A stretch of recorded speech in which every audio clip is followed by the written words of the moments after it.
হ্যাঁ, মার্ডার হইছে, মার্ডারের 1 নম্বর আসামি যারে দিছে ঘটনার দিন সে হয়তো হিলটেক্স, সে বলাও না সর্বসন্তর কথা হিলটেক্স, কিন্তু হেরে দিয়া তুইছে মার্ডার কেসের 1 নম্বর আসামি।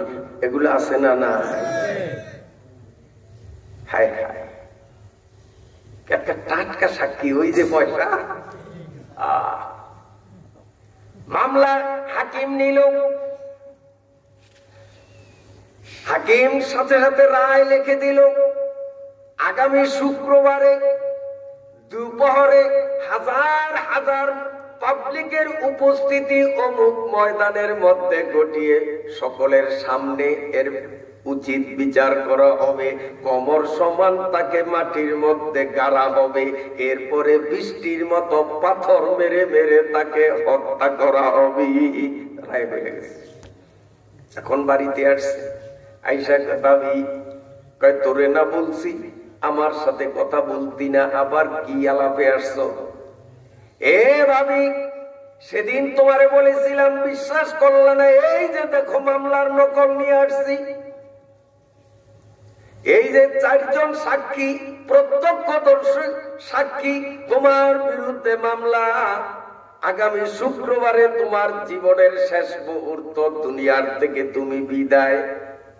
এখনো কপাল ভালো থাকতে আমার কুপ্রস্তাবে তুমি রাজি হইবা কিনা দেখো, তাহলে যে কোনো মূল্যে মামলা আমরা উঠাইয়া আনবো।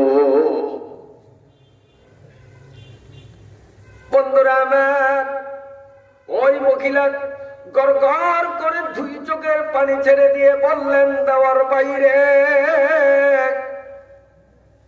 তুই অন্তর থেকে বলতো আমি কি আসলে এমন অপরাধ প্রবণতায় জড়াইছি কিনা? আমি সত্যবাদী না তুই সত্যবাদী, তোর বিবেকরে প্রশ্ন কর, মামলা উঠাইয়া আন। খামাকা আমার উপর নির্যাতন করিস না, তার কারণ আমি হইলাম মাজলুম, তুই হইলি জালেম। বেতর সাজা আহে মাজলুমা কে হাঙ্গামে দুয়া করদান, বেতর সাজা আহে মাজলুমা কে হাঙ্গামে দুয়া করদান। ইজাবত আজ দরে হাব্বা রে ইস্তিকবাল মি আয়াত। মামলা উঠা, মামলা উঠা, আমি মাজলুম, আমার দোয়া বৃথা যাবে না, আমার দোয়া অবশ্যই আল্লাহ কবুল করবেন, তোর উপরে গজব নাজিল হবে। ওই সাক্ষী 4টাকেও বলতেছে, ভাইরা টাকা খাইয়া ঘুষ খাইয়া একটা সতী সাধবী নারীর বিরুদ্ধে মিথ্যা সাক্ষী কেন দিয়েছ? ওরে দুনিয়ার স্বার্থে পড়িয়া এমন মিথ্যা মামলার সাক্ষী হয়েছ, আল্লাহর গজবে তোদের দুনিয়াও যাবে আখিরাতও যাবে। এখনো আল্লাহকে ভয় করিয়া আইয়ুহাল্লাযীনা আমানুত্তাকুল্লাহা হাক্কা তুকাতিহি ওয়া লা তামুতুন্না ইল্লা ওয়া আনতুম মুসলিমুন। মহিলা ওয়াজ করতেছে, কিন্তু সাক্ষী 4টা বলতেছে আমরা সাক্ষী দিয়েছি, টাকা পাইছি, যদি আমরা সাক্ষী প্রত্যাহার করি তাহলে তো আমাদের টাকা হারাইয়া ফেলাইব, মরলে যা হয় হোক, তোমার গজবেরে আমরা তোয়াক্কা করি না, নগদ টাকা পাইছি, সাক্ষীও দিছি। নাউজুবিল্লাহ। আমার ভাইরা বাবাজিরা, আল্লাহ আল্লাহ আল্লাহর কি কুদরত দেখেন। একে একে দিন যেতে যেতে যখন শুক্রবার আসলো, সরকারি আহ্বানে হাজার হাজার মানুষ একটা বিশাল ময়দানের মধ্যে জড়ো করা হলো। হাজার হাজার মানুষের উপস্থিতিতে সরকারি বাহিনীরা এই নেককার নিষ্পাপ নিদোষী মহিলাকে মুখ বেঁধে ফেললো, কোনো কথা বলার সুযোগ দিল না।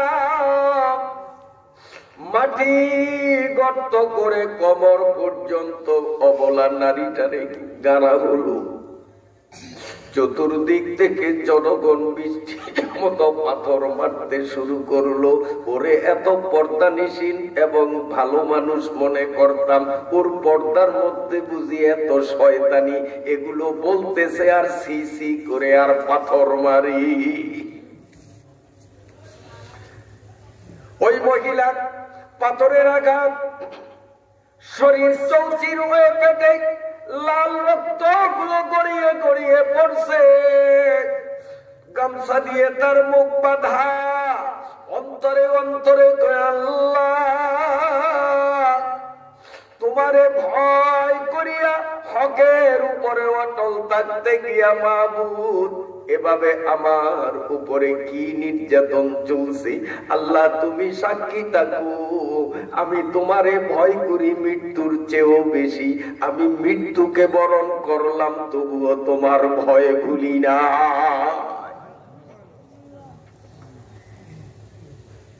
কিতাবের মধ্যে লেখে, বৃষ্টির মতো চতুর্দিক থেকে যখন পাথর পড়তে শুরু হলো, মহিলাটা সম্পূর্ণ পাথরের নিচে ঢেকে গেল। বাহির থেকে আর তাকে দেখা গেল না। হাকিম সাহেব বললেন, চলো যার যার মতো বাড়ি চলে যাও। এটা পচে গলে পাথরের নিচেই শেষ হবে। ওরে নিয়মতান্ত্রিক ভাবে সুন্নতি কায়দায় দাফন করা হবে না, পাথরের নিচেই পচে গলে শেষ হোক। কত ঘৃণা তার প্রতি। আসলে কি সে দোষী? আল্লাহ, বন্ধুরা আমার, সব মানুষ চলে গেল। সময় গড়াইতে গড়াইতে এখন একেবারে সন্ধ্যা প্রায়। সন্ধ্যার অল্পক্ষণ পূর্বে ওই জায়গা দিয়া এক যুবক যাইতেছিল। আমার যুবক বাবারা, দিলের কান দিয়া শোনো, তোমরাও যুবক, আমাদের পূর্বসূরি আগেকার যুবকরাও যুবক। এই যুবক রাখাল অনেকগুলো ছাগল নিয়ে সকালবেলা এই পথে সে গিয়েছিল ছাগলকে ঘাস খাওয়াবার জন্য। বিকাল বেলা সন্ধ্যার পূর্বক্ষণে ছাগল নিয়ে যখন নিজ বাড়ি অভিমুখে প্রত্যাবর্তন করছে, যাওয়ার সময় পাথর দেখে অবাক হয়ে গেল। ছাগলগুলাকে এক জায়গায় দাঁড় করিয়ে চিন্তা করে দাঁড়িয়ে দাঁড়িয়ে, কিরে সকালবেলা গেলাম পাথরের কোনো চিহ্ন ছিল না, এখন এখানে এত বড় স্তূপ পাথরের ব্যাপারটা কি, কারণটা কি? এই যুবক ছেলেটা ওই স্তূপকৃত পাথরের চতুর্পার্শ্ব দিয়ে প্রদক্ষিণ করতেছে, হাঁটতেছে আর চিন্তা করে এই পাথরগুলো কে বা কারা জমা করলো। সকালে একটা পাথর ছিল না, এখন এতগুলো পাথর, এর রহস্যটা কি ভাবতেছে। হঠাৎ তার কানে আওয়াজ আসলো করুণ কণ্ঠে, পাথরের ভিতর থেকে কে যেন আল্লাহ আল্লাহ জিকির করি রাখে। আল্লাহ মারে কে মারে, আল্লাহ রাখে কে। ইযা জা আজালুহুম লা ইস্তাখিরুনা সাআতাও ওয়া লা ইস্তাকদিমুন। যেহেতু যখন পাথর মারছে তখন আল্লাহর ডায়েরিতে তার মৃত্যুর সময় ছিল না। গোটা দুনিয়ার মানুষও তাকে মৃত্যু দিতে পারবে না, আর আল্লাহ যদি মৃত্যুর জন্য টাইম নির্ধারণ করে দেন, গোটা দুনিয়ার মেডিকেল সায়েন্স সর্বশক্তি মিলিয়েও তাকে এক সেকেন্ড রাখতে পারবে না। ঠিক না বেটি? যেহেতু মেয়েটার আরো হায়াত আছে, পাথরের নিচেও মরে নাই। ওই যুবক মেলি কণ্ঠের আল্লাহু আল্লাহু জিকিরের ধ্বনি শুনে আশ্চর্য হয়ে গেল, কিংকর্তব্য বিমূঢ় হয়ে গেল। আরে কাকে যেন হত্যা করার উদ্দেশ্যে পাথর চাপা দিয়েছে। একটা জান বাঁচানো বড় সওয়াবের কাজ, দেখি মোটামুটি তাকে উদ্ধার করা যায় কিনা। বিসমিল্লাহ বলে একটা একটা করে যুবক যখন পাথর সরাতে আরম্ভ করলো, ওরে পাথর সরাইতে সরাইতে যখন মেয়েটার মুখটা এভাবে দেখা গেল, সঙ্গে সঙ্গে যুবক পিছনের দিকে ঘাড় ঘুরাইয়া বলতেছে, বোন রে, কি ব্যাপার, তোর এই করুণ অবস্থা কেন? কাহারা কি কারণে তোরে এভাবে পাথর চাপা দিয়ে হত্যার অপচেষ্টা করেছে? যুবক পিছনে মুখ করে বলতেছে, মেয়েটা পাথরের আঘাতে মুখের চামড়া গুলো সব থেতলানো ছিল, মুখের চামড়া গোস্ত গুলো সব আলুর ভর্তার মতো হয়েছিল, তখনও গাল বেবে রক্ত গুলো ঝরছিল। রক্ত ঝরা অবস্থায় মেয়েটার যুবক রাখালকে বলে, ভাইরে, তোর প্রশ্নের জবাব পরে পাবি, আগে আমার প্রশ্নের জবাব দিতে হবে। তুই কি আমারে চিনো? রাখাল ওদিকে মুখ, না, তোমারে জীবনে দেখি নাই। মেয়েটাও বলে, আমিও তোরে দেখিনি, তোরে আমিও চিনি না। তবে আমার প্রশ্ন, ভাই যুবক, আমি এমন কি অপরাধ তোর করলাম? আমার চেহারায় তোর নজর পড়ার সাথে সাথে ঘৃণা করে তুই মুখটারে পিছন দিকে ফিরাইয়া দিলি। আমি তোর এমন কি অপরাধ করলাম? কেন তুই আমারে এতটা ঘৃণা করলি, অবজ্ঞা করলি? আমার দিকে তাকাইতেও তুই রাজি না, দেখার সাথে সাথে মুখ ঘুরাইলি কেন? আগে এই প্রশ্নের জবাব দে, তারপরে আমার ঘটনা তোরে শোনাবো। ওই যুবক পিছনে মুখ করা অবস্থায় বলে, বোন রে, ভুল বুঝেছ, আমি তোমারে ঘৃণা করব কেন? চিনি না, শুনি না, জানি না, জীবনে তোমারে দেখিনি, কেন আমি তোমারে ঘৃণা করব? তুমি আমার সাথে রাত আচরণই বা কেমনে করবে? যেহেতু তোমার আমার মাঝখানে কোনো পরিচয় সূত্র নেই, আমি তোমাকে ঘৃণা করে মুখ ফিরাইলাম না। আমি মুখ ফিরাইবার কারণ হলো, আমার আল্লাহর বিধান হলো, ইয়া আইয়ুহাল্লাযীনা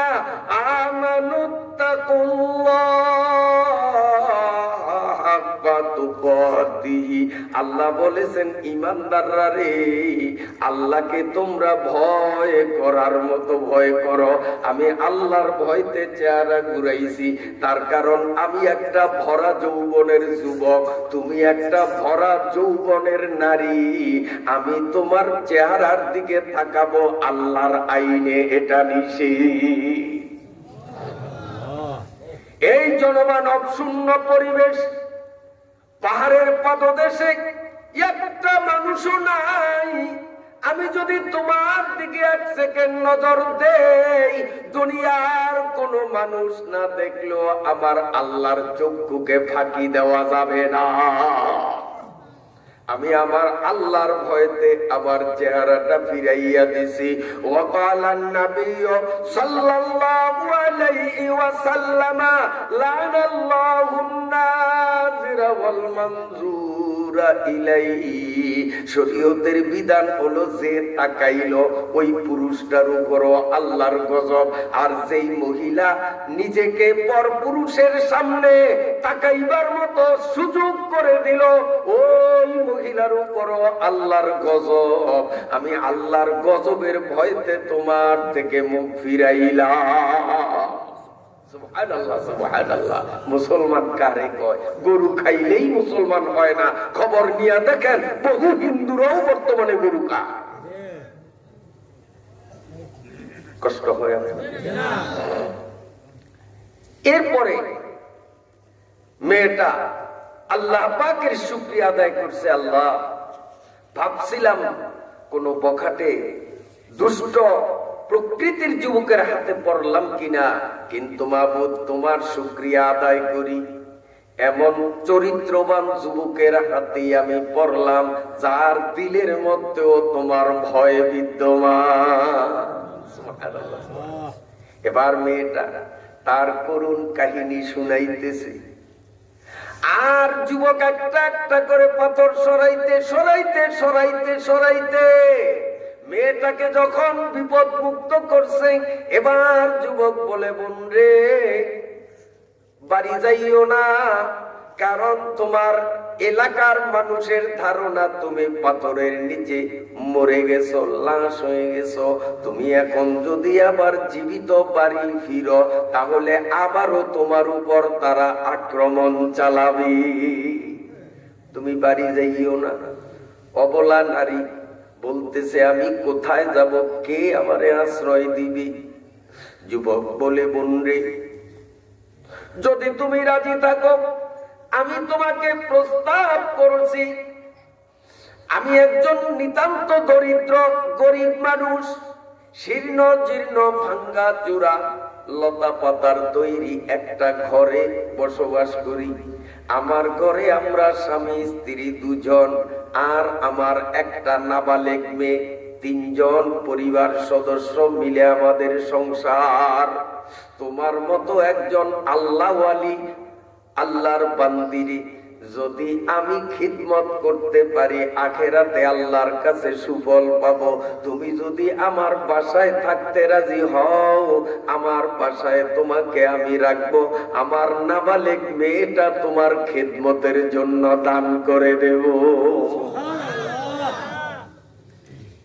মেয়েটা রাজি হইল, কারণ প্রথম পরিচয় যুবকের যে সচ্চরিত্রতার পরিচয় পেয়েছে, মেয়েটার মনে কোনো শঙ্কা নাই। এবার রাখাল সামনে সামনে হাঁটে, আর রক্ত তখনও শরীর থেকে বেয়ে বেয়ে পড়তেছে, রক্ত ঝরা বদনে মেয়েটাও অনেক কষ্ট করে করে রাখালের পিছু পিছু হাঁটতে হাঁটতে হাঁটতে হাঁটতে যখন রাখালের ভাঙ্গা বাড়ির কাছাকাছি গেল, সূর্য পশ্চিমা কাছে ডুববে ডুববে প্রায়, এই মুহূর্তে রাখালের বাড়িতে একটা পুরুষ মেহমান বেড়াইতে আসছে। পুরুষ মেহমান যুবক, আমার দিকে স্যার কিছু বোঝেন না? ওই মেহমানটাই মেয়েটার দিকে যে নজর দিছে, আর চোখ ফিরায় না। শয়তান কয় সুযোগ পাইছি, কারণ শয়তান বলে একটা পুরুষ আর একটা নারী, যদিও জোনায়েদ বুগদাদির মতো বুজুর্গ আর রাবেয়া বসরির মতো আল্লাহর ওলিও হয়, আর এই দুইজন যদি এরকম মুখামুখি একজন আরেকজনের দিকে ছায়া থাকে, আমি ইবলিসে হাতে গোনা 5টা মিনিট টাইম যদি পাই, তো এই দুইজনের মধ্যে অঘটন ঘটাইতে পারি। ইবলিসের এত ক্ষমতা।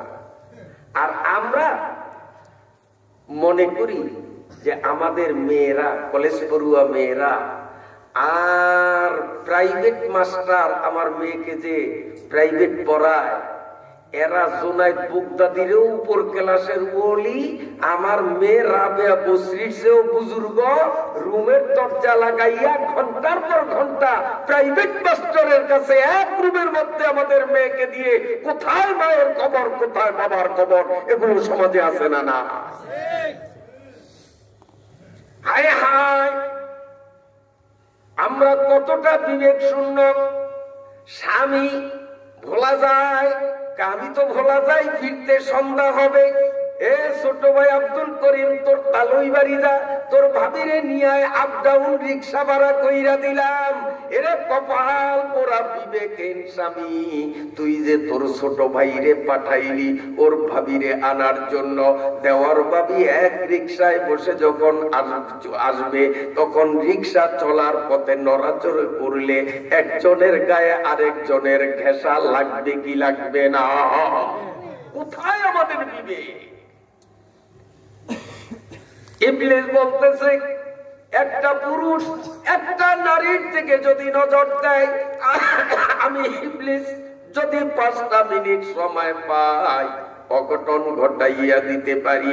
এই জন্যই তো আমার নবী বলেছেন লা তালিজুল মুগীবাত।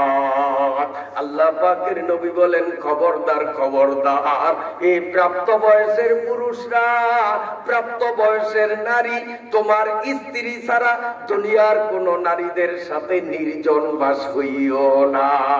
পরের পরনারী তো দূরের কথা, জন্মদাতা বাবাও তার জন্মের মেয়ে যখন বড় হয় বালেগ হয়, বাবা আর মেয়েও নির্জনে এক রুমে থাকা হারাম। কারণ শয়তান বাবা আর মেয়ের মধ্যেও অঘটন ঘটাইবার ক্ষমতা রাখে। মা, তুমি যেই ছেলেরে গর্ভে ধারণ করেছো 10 মাস 10 দিন, তোমার এই ছেলে যখন সাবালেক হইয়া যাবে, এই সাবালেক ছেলে আর গর্ভধারিণী মা নির্জনে এক রুমের মধ্যে চুপিসারে থাকার অনুমতি ইসলামে নাই। কারণ মা আর ছেলের মধ্যেও অঘটন ঘটাইবার শতভাগ ক্ষমতা ইবলিসের মধ্যে রয়েছে। সাবধান। এই জন্যই ১৩,০০০ বৎসর আগে আমার নবী বলে গেছেন লা তালিজুল মুগীবাত। নির্জন বাসের অনুমতি একমাত্র স্বামী আর স্ত্রী, ইহা ছাড়া দুনিয়ার কোন নারী আর পুরুষ, চাই সে বাপ আর মেয়ে হোক, চাই সে ভাই আর বোন হোক, চাই মা আর ছেলে হোক, দুনিয়ার যে কোনো নারীদের সাথে বয়স্ক পুরুষদের নির্জনে থাকা ইসলামে হারাম। বন্ধুরা আমার, এই রাখালের মেহমান এক নজরে যখন মেয়েটার দিকে তাকাইয়া রইল, ইবলিসিয়া সরায় কয় ঠিক আছে, রাখালের সাইজ করতে পারি নাই, কারণ ও নজর পড়ার সাথে সাথে ফিরাইয়া দিল। মেহমান, তুই যখন নজর ধইরা রাখলি, তোরে সাইজ করা আমার জন্য সহজ। আপনারা কি কোন সহজ নেই? সহজ ইবলিসকে আমার জন্য সহজ পাইছে ওরে শয়তানি। এদিকে ঘরে ঢুকলো, ছোট্ট একটা রুম, পাতার ঘর। এই মহিলাটারে দিল যে এই ঘর তোমার, আর নাবালেক মেয়েটারে আইনা হাতে উঠিয়ে দিল, তোমার খেদমতের জন্য ওরে দান করলাম। সুবহানাল্লাহ। রাতের খাওয়া দাওয়া হলো, ওরা স্বামী স্ত্রী এক রুমের মধ্যে শুইল, আর রাখালের মেয়ে আর এই নেককার মহিলা এক রুমে, আর মেহমান গুলো বারান্দা করে আতিনা করে। সবাই ঘুমাইয়া গেলেও মেহমান কিন্তু ঘুমায় না, ওর দু চোখে ঘুম আসে না, খালি আলিগলি করতেছে। হঠাৎ যখন নাকের গোংরানির আওয়াজ পাইল রাখাল, রাখালের বউ ঘুমাইছে, ঘুমাইলে একটা আওয়াজ হলো, এইরকম যখন আওয়াজ শুনতে পেল না, সুযোগের সৎ ব্যবহার করতে হয়। ওরা ঘুমাইছে, এই ফাঁকে একটা কিছু করার দরকার। নাউজুবিল্লাহ করলাম, চিল্লাইছে আমি, ওরা নিছেন আপনারা, বুঝছি। তাইলে মুনাজাত দিয়া দেওয়ার দরকার, আর একবারের দরকার নেই। হ্যাঁ, কারণ এত ওরা ওরা হয়ে গেছে, নাউজুবিল্লাহ কইতেও পারেন না, বল করিয়া গেছে। আপনারা আরো যদি সামনে ওয়াজ চালাই তো সবগুলো লাশ হয়ে যান, কে জানে, শেষে তো আবার মার্ডার কেসের আসামি হবো। তাহলে আজ এই পর্যন্তই থাকবে, চলবে। তবে কেউ খাবে তো কেউ খাবে না, তা হবে না, তা হবে না। আমি বেরামিয়া মানুষটা খালি অনর্গল চিল্লাম, আর আপনার মুখে খুলি দিবেন, হ্যাঁ, কিন্তু আজ চলবো না। মাঝে মধ্যে আপনাকে একটু চিল্লান লাগবে, পারবেন ইনশাআল্লাহ। জায়গা বুঝিয়া সুবহানাল্লাহ, জায়গা বুঝিয়া নাউজুবিল্লাহ, জায়গা বুঝিয়া আলহামদুলিল্লাহ, জায়গা বুঝিয়া আল্লাহু আকবার বলা যাবে, যাবে ইনশাআল্লাহ। জোরে সোরে একটা তাকবীর দেন তো দেখি, নারায়ে তাকবীর, আরো জোরে নারায়ে তাকবীর। আল্লাহ আপনাদের কবুল ফরমান। এখন মেহমান যখন টের পাইল যে বাড়িওয়ালারা ঘুমাইছে, না আর দেরি করা যায় না, আর দেরি করা যায় না। তো সেই আগের আমলে প্রত্যেকটা মানুষ হাতে ধারালো তরবারি নিয়ে চলতো। তখনকার দিনের একটা অভ্যাস ছিল, হাতে তলোয়ার থাকতো, ধারালো তলোয়ার। ওই মেহমান তার হাতে তলোয়ার, ওই তলোয়ার নিয়া এই নেককার ইমানদার মহিলার রুমের মধ্যে ঢুকলো। তার উদ্দেশ্য হলো মেয়েটা ঘুমন্ত, এই ঘুমের মধ্যেই তার অসৎ উদ্দেশ্য পূরণ করবে। কিন্তু আল্লাহু আকবার, ও বেড়ার বান কাটিয়া ভিতরে ঢুকিয়া দেখলো রাখালের মেয়ে পাশে শুয়ে শুয়ে ঘুমায়। এদিকে যেই মেয়েটার সমস্ত শরীর ক্ষত বিক্ষত, এখনো রক্ত গুলো বেয়ে বেয়ে পড়তেছে, ওই অসুস্থ মেয়েটা কিবলার দিকে মুখ করিয়া নামাজের আত্মাইয়াতুর সুরতে বসিয়া আল্লাহ আল্লাহ নামের জিকির করি। আল্লাহ আল্লাহ ইচে শিরিন নাম শিরোষ কর্মী গুনাদ যা নাম তামা। হে যুবকরা, অসুস্থ শরীর, ক্ষত বিক্ষত, তার বিশ্রামের কত প্রয়োজন, সেই অবস্থাতেও সে বিশ্রামের চিন্তা না করে গভীর রজনীতে গোপনে গোপনে আল্লাহ পাকের সন্তুষ্টি লাভের জন্য জিকিরের মধ্যে রাত কাটাইতেছে। আর কপাল পোড়া মুসলমান যুবকগুলো সুস্থ সবল দেহমন নিয়া পেট ভরিয়া খাইয়া নিরাপদ অবস্থায় থাকিও মাওলার নাফরমানি করে নামাজ পড়ে না, ঠিক না বেঠিক? আর মেয়েটা এমন অবস্থায় মাওলারে ভুলে না, কারণ ওর মধ্যে মাওলার ভয় আছে, তোর আমার মধ্যে মাওলার ভয় না। আল্লাহ। এবার ও যদি মানুষের বাচ্চা হইতো তাহলে তো ওর মাথায় এই বুদ্ধি আসা উচিত ছিল, হায় হায় কার ব্যাপারে আমি কি ধারণা করলাম, এ তো মানুষ না, এদি ঢাল আর ওলি, এরকম একটা চিন্তা করার দরকার ছিল না? তার ভিউ পরিবর্তন হইয়া আস্তাগফিরুল্লাহ পড়িয়া ফিরে আসতো যদি মানুষের বাচ্চা হইতো। কিন্তু ওই যে শয়তান করে এমন কায়দায় সাইজ করছে, ও আর কিচ্ছু বোঝে না। সামনে যাইয়াই কুপ্রস্তাব দিল। ওই মেয়েটা চক্ষু উঠাইয়া একটা নজর দেখলো মেহমান দাঁড়ানো, নজর নিচের দিকে দিয়াই মেয়েটা উচ্চ কণ্ঠে মেহমানকে বলে, ইয়া আইয়ুহাল্লাযীনা আমানুত্তাকুল্লাহা হাক্কা তুকাতি। এই মেহমান ভাই আল্লাহরে ডরা, আল্লাহরে ডরা। মেহমান কয়, বাড়িওয়ালারা ঘুমন্ত হইসই করিস না, কেউ জানবে না। মেয়েটা কয়, কেউ জানবে না, কিন্তু তোর আল্লাহ আমার আল্লাহর জানার বাইরে কিছু হয় না। সব তিনি দেখেন। এমনকি সাতবক মাটির নিম্ন দেশে ঘোর গভীর অন্ধকার পরিবেশে কালো রঙের একটা পাথর বসাইয়া ওই পাথরের উপর অমানিসার ঘোর কালো অন্ধকার রজনীতে পিঁপড়ার চেয়েও ছোট্ট একটা প্রাণী যদি ছেড়ে দেওয়া হয়, আর এই ঘোর কালো অন্ধকার পরিবেশে ওই প্রাণীটা হাঁটলে কোন পাও আগে রাখে কোন পাও পরে রাখে তাও আমার আল্লাহ দেখি। তাহলে যুবকরা বলতো, পিকনিক করবা, অমুক মেয়ার খোপের তালা ভাঙ্গিয়া হাঁস চুরি করিয়া বিলের কোনায় পিকনিক করো, বড় মেয়ায় দেখে নাই, তোমার আল্লাহ তো দেখে না। আল্লাহ দেখছে? কেমনে চুরি করলি? কেমনে চুরি করি? মেয়া না দেখলে তো আল্লাহ দেখছে। হায় হায়, আজকাল তো খেজুর গাছ নাই, সপ্তাহ আমাদের দেশের থেকে বিদায় সর্বশন আছে নিবা খেজুর। কত বছর পরে এইবার এক চামচ রসের নাস্তা আল্লাহ খাওয়াইছে।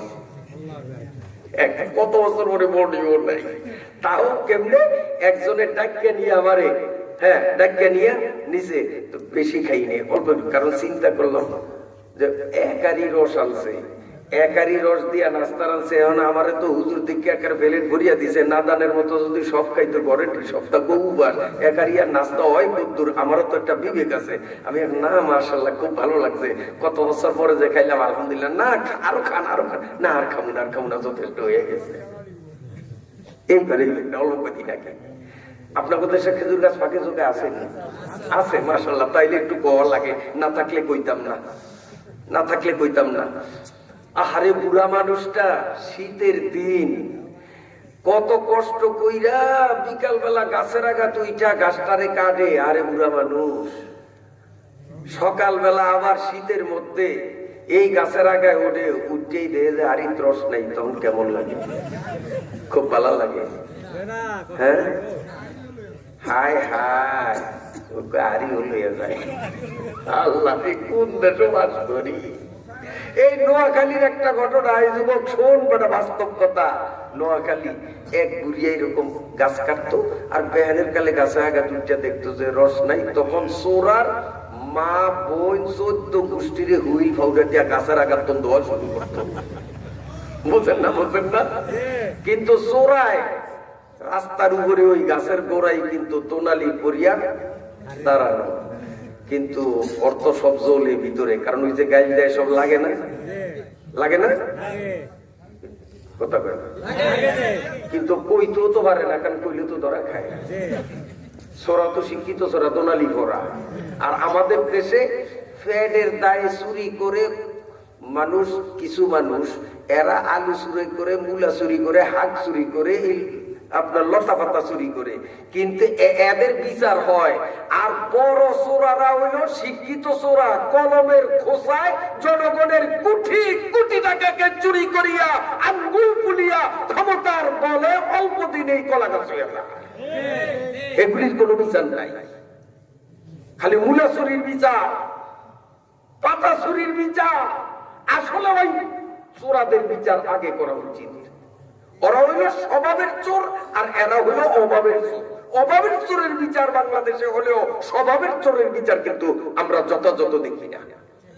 ঠিক না ভাই? ঠিক। তখন ওর তো লাগে, কাইলাই লাগে, কিন্তু কইতেও পারে না, কইলে তো ধরা খায়। তখন মনে মনে খুব খেপছে, খেপিয়া আবার রাত্রে রস চুরি করতে উঠছে। তো শিক্ষিত চোর তো মাটির চাক লইয়া উঠছে গাছ, উঠে আরের পাশার মধ্যে বন্ধের মধ্যে কবিতা লেখে, গালাগালি করিও না রস নিয়াছি আমি। কবিতা কবিতা বানিয়ে লিখছে, গালাগালি করিও না রস নিয়াছি আমি, গালাগালি করলে বুড়িয়া আগামী দিন হাড়িটাও নিব আমি। ওই যে হাড়ি হয়ে যায়। এ যুবক, যদিও বুড়িয়া দেখে নাই তুই যে গাছের আগায় কখন উঠলি, কখন রস নিয়ে নামলি, তোর আল্লাহ তো দেখে নাই। আরেকজনে কর, আল্লাহর চক্ষুকে কিন্তু ফাঁকি দেওয়া যায় না। আল্লাহু আকবার। এই মেয়েটা যখন ওয়াজ শুরু করিয়া দিল, ওই মেহমান বলতেছে, তোর ওয়াজ টোয়াজ এখন আমি বুঝি না। নাউজুবিল্লাহ কইেন না, না, কারণ আগামী বছর ওয়াজ হইলে তো নাউজুবিল্লাহ কোন লাগবে, যে জমা থাক, এটি কইলে খরচ হয়ে যাব। এই বুদ্ধি করিয়া কোন না, বুদ্ধি আপনারা খুব চালাক, তো নাউজুবিল্লাহ কোন দরকার ছিল? ওয়াজের কয় ওয়াজ টোয়াজ, তোর ওয়াজ টোয়াজ এখন চলবো না, আমার কথাই তুই রাজি হ। মহিলাকে, এ মেহমান, ওই আমার দেওয়ারের একটু ছাইয়ায়, হেরও বদদোয়া দিছি, আল্লাহর গজবে কেমনে ধরছে একটু ছাইয়ায়। ওই সাক্ষী সাইডটা মনে আসেনি, এদিনেরও বহুত ওয়াজ করছি, ওয়াজ মানে নাই, আল্লাহরে ডরায় নয়, এদিনেরও খোদার গজবে ধরছে ছাইয়ায়। তুইও কপাল ভালো থাকতে তওবা কর, সরিয়া যা, আল্লাহরে ডরা, আমারে একটু জিকির করার সুযোগ দে, নইলে কিন্তু আল্লাহর গজবের তোর তুইও রক্ষা পাবি না। ঠিক কইছে না ভাই? ঠিক কইছে। কিন্তু ওই বুঝিয়া হেইয়া তর্কা করে, এখন তো লড় লইয়া জিততে আর থাকতে পারে না, জিততে থাকতে পারে না। এখন সত্য কথা ক, আমার প্রস্তাবের আমি রাজি আসত না, না নাইলে কিন্তু আমার মনের আশা যদি পুরাইতি না দেস, তোরও আমি দুনিয়াতে রাখবো না, এক কোপ দিয়ে তোরে শেষ করে দেব। মহিলা দুই চোখের পানি ছাড়িয়া বলে, হে মেহমান রে, মৃত্যুর থেকেই আমি এখানে আসছি, আমার মরণ তো হইয়াই গেছে, আমি এখন বোনাসে, ঠিক না? আমি মৃত্যুরে ভয় করি নাই, মৃত্যুর সৃষ্টিকর্তা আল্লাহরে ভয় করিয়া মৃত্যু আলিঙ্গন একবার করছি, হায়াতের জোরে বাঁচিয়া আছি। তুই যদি এখন তলোয়ার দিয়া আমারে মারো, আমি মরে যাব রাজি আছি, এতে কোনো আমার ভয় নাই। তবুও আমি আমার আল্লাহরে ভয় করি, অতএব মরতে পারলেও আমার আল্লাহর ভয়ে পাপ করব না। মেহমান যখন দেখলো না এই মেয়েটাকে বশ করা যাবে না, ওরে পোষ মানানো যাবে না, মনের দুঃখে যেমন পেপার পত্রিকায় দেখিয়ে সিট মারে, কেউ আইয়া না এসিড মারে, যখন দেখে যে প্রস্তাব দিয়ে আর কাম হয় না, তো কাম যখন হয় না, তো তোর শান্তি মতো থাকতে তুমি না, এসিড মারিয়া শরীরটা পুড়িয়া দেয়। আসেনি? কোন সমাজে বাসা করি, কষ্ট হয় আপনাদের? তোরও রাখবো না।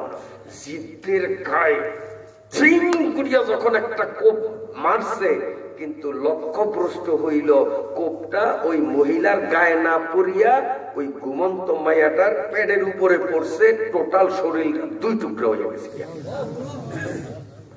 এরপরে ওই তলোয়ার ফালে থুইয়া দিছে দৌড়, বিল পাতালে মার্ডার কেসের আসামি হয়ে যাব তারা খেয়ে দিছে দৌড়, কিন্তু বেশি দূর যাইয়া সারে নয়, গজবে ধরছে, দেওয়ারে ধরছে। কোন গজবে? চোখ দুইটা আন্দা হয়ে গেছে, ফসা লাগছে, ফুইস খালি পড়তে আছে, সোয়ার দেয় না, এটারে ধরছে এই গজবে। আর সাক্ষী চাইটারে গজবে ধরছে, মাথার তালু থেকে পায়ের তালু পর্যন্ত সারা শরীর খাজইতে খাজইতে চামড়া শেষ, গোস্ত শেষ, খালি আড্ডি গুন দেওয়া যায়, হেয়ার বড় চুলকানি বন্ধ হয় না। আল্লাহ।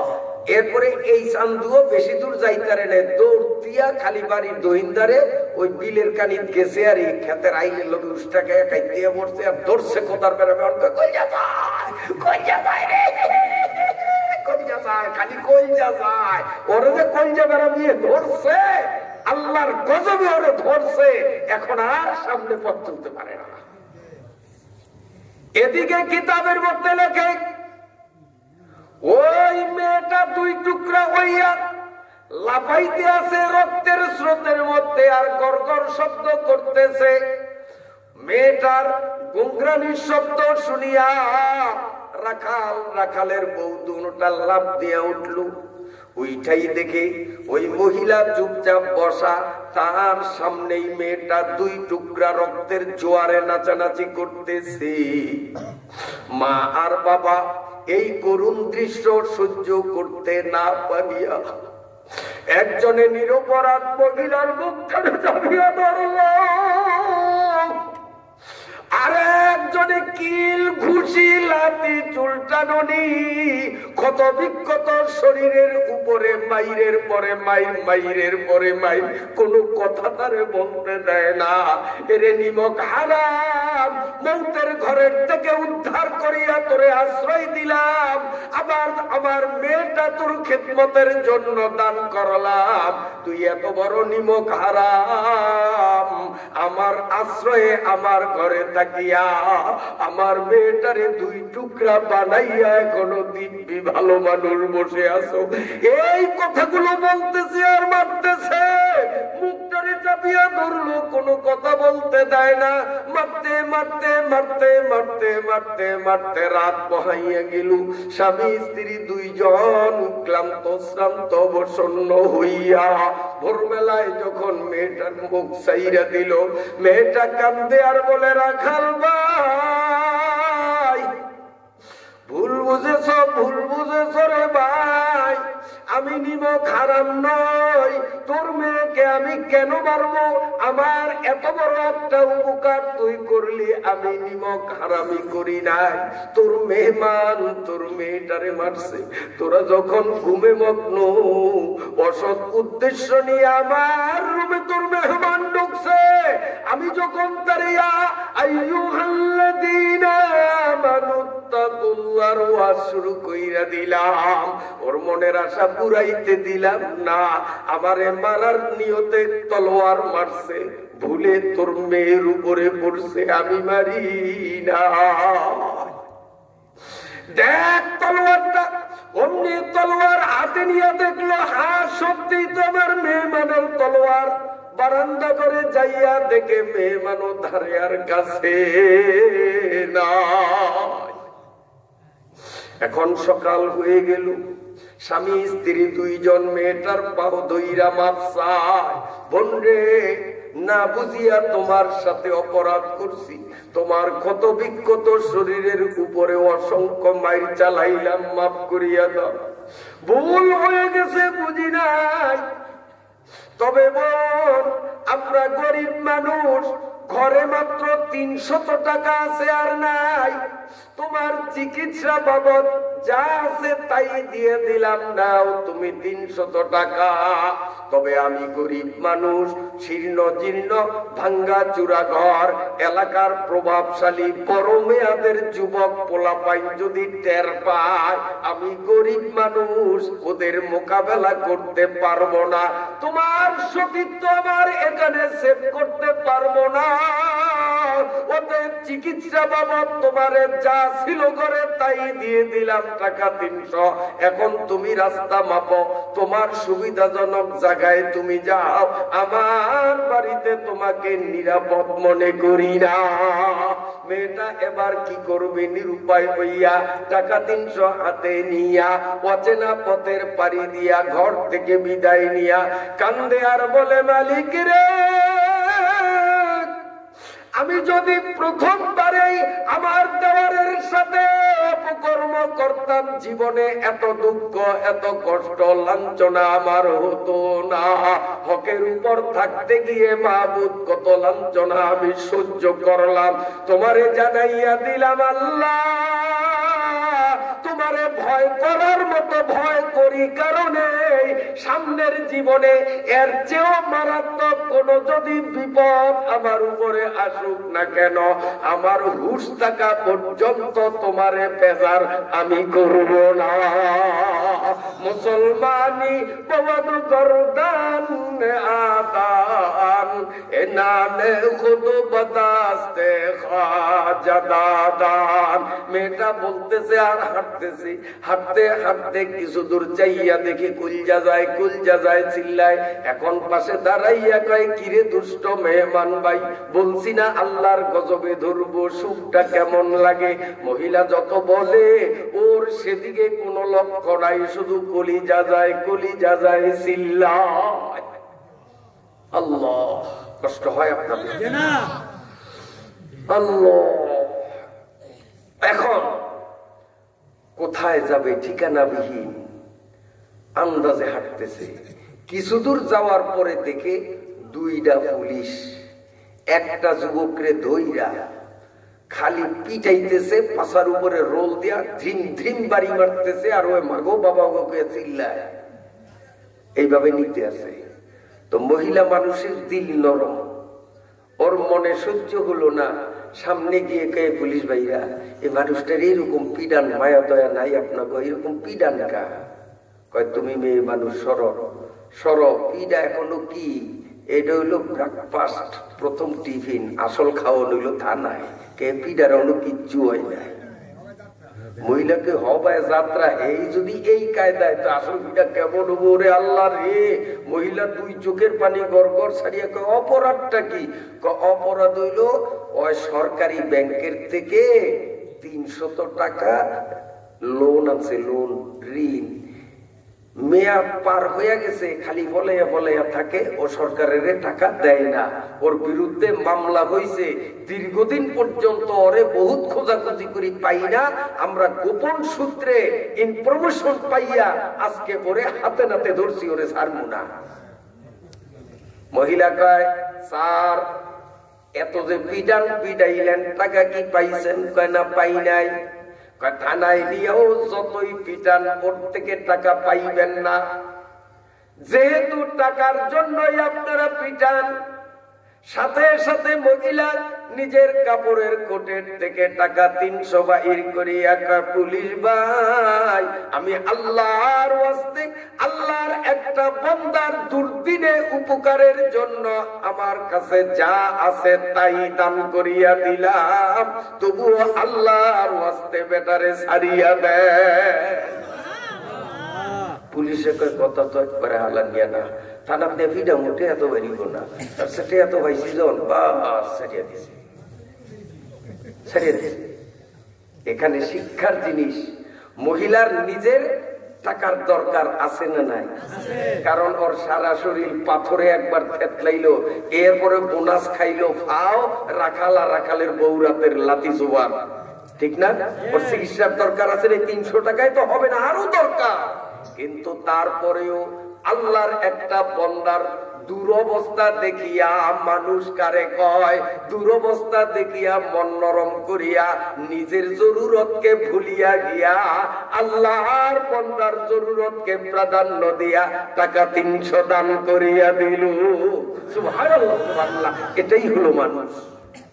এখন ও দিল একটা মানুষ, তাও ফাঁকিবাজ মানুষ, সরকারের থেকে লোন আনিয়া বলে বলে ভালো মানুষ না।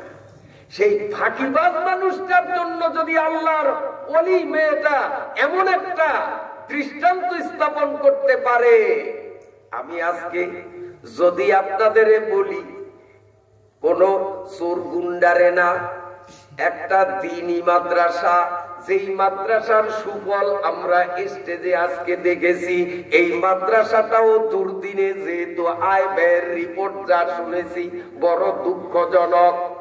অতএব ধনী দরিদ্র নির্বিশেষে এই এলাকার প্রত্যেকটা মুসলমান ওই মহিলার কথা স্মরণ করে করে একটা কিছু করলে কেমন হয়? কথা কন।